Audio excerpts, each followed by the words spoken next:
বর্তমান যুগকে আপনি বলতে পারেন ট্রাম্প যুগ চলছে। এই ট্রাম্প যুগে আমি আজকে এই অনুষ্ঠানে mister Donald Trump, president Trump, আপনি বাংলাদেশে আসুন। আপনি বাংলাদেশ থেকে লোক নেওয়ার যে ব্যবস্থা ছিল সেটাকে আপনি নষ্ট করবেন না। ভিসার আপনি সুযোগ করে দেন। আপনার আসতে আমরা অতি আনন্দের সঙ্গে বাংলাদেশ সরকার আপনাকে ভিসা দেবে। আপনি আসুন, দেখুন। কারণ আজকে যে বিভিন্ন দেশে ইরান, ভেনেজুয়েলা এবং বলিভিয়া, কলম্বিয়া এসব দেশে যে আন্দোলন চলছে, সে আন্দোলনে কি পরিণত হবে আমরা জানি না, কিন্তু বাংলাদেশে আমরা দেখছি আন্দোলনের ফলে ক্ষমতা হস্তান্তর হয়েছে।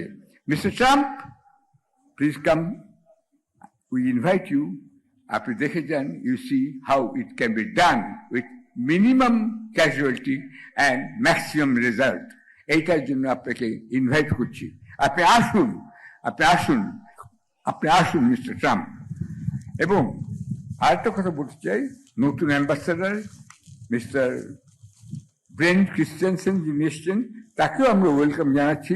আপনি মনে রাখবেন যে আপনার আগে যারা অ্যাম্বাসাডার ছিলেন তারা অনেকেই বাংলাদেশের গণতন্ত্রের প্রতি সহানুভূতিশীল ছিলেন। বিশেষ করে মিস্টার উইলিয়াম বি মাইলাম, তার সঙ্গে আমার দেখা হয়েছিল 2023 সালে ওয়াশিংটনেও। তিনি যা বলেছিলেন বাংলাদেশে যেভাবে ক্ষমতা বদলে যাবে, ঠিক তাই কিন্তু হয়েছে। আমি শেষে ম্যাডামের প্রতি আমার ব্যক্তিগত শ্রদ্ধা নিবেদন করতে চাই একটু অন্যভাবে। তিনি ছিলেন, অনেকে আমাকে জিজ্ঞেস করেন তিনি কে ছিলেন, তিনি তার সবচেয়ে বড় গুণ কি ছিল। তার সবচেয়ে বড় গুণ, অনেক গুণ তার ছিল, তার সবচেয়ে বড় গুণ ছিল তিনি বলেছিলেন তিনি সাহসী এবং তিনি দেশপ্রেমী, দেশকে তিনি ভালোবাসেন।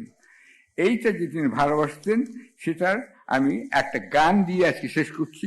এই গানটি লিখেছেন গৌরীপ্রসন্ন মজুমদার, বাংলাদেশের সন্তান, পাবনার ছেলে। এই গানটি হচ্ছে, আপনারা একটু শুনুন, আমি আবৃত্তি করছি। এই সুন্দর পৃথিবী ছেড়ে মনও যেতে নাই চায়, তবু মরণ কেন এখান থেকে ডেকে নিয়ে যায়, কে জানে কোথায়। না না না, যাব না, মন যেতে নাই চায়, মনে হয় মানুষের সুখে দুঃখে মিশে থাকি, তাদের কাছে রাখি, কণ্ঠ জড়ায় ধরে বলি, যেতে দিও না আমায়, না না না, যাব না, মনে যেতে নাই চায়। Salute madam, hats off to you. আপনি যাননি, আপনি এখানেই আছেন এবং থাকবেন। থ্যাংক ইউ আমার সঙ্গে থাকার জন্য। Thank you.